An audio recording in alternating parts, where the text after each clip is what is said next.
இந்த நாளிலும் கர்த்தர் நமக்கு கொடுக்கிறதான வார்த்தை ஏசாயா தீர்க்கதரிசியின் புத்தகம் 46வது அதிகாரம் 13வது வசனத்தின் முதல் பகுதி. என் நீதியை சமீபிக்க பண்ணுகிறேன், அது தூரமாய் இருப்பதில்லை. ஹல்லேலூயா. தேவனுடைய நீதி எப்படி இருக்கும் தெரியுமா? அது சரியானதை அவர் செய்வார்.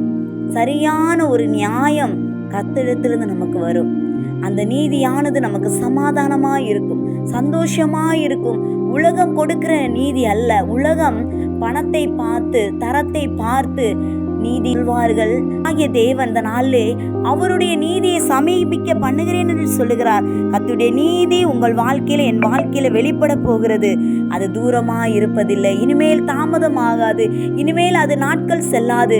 கர்த்தருடைய நீதி உங்க வாழ்க்கையில கஷ்டத்துல உழண்டு கொண்டிருக்கிற, கண்ணீர் விட்டு கொண்டிருக்கிற, விரோதமாய் எழும்பிக் கொண்டிருக்கிறவர்கள் மத்தியில கர்த்தர் உங்களுக்கு நீதியை சமீபிக்க பண்ண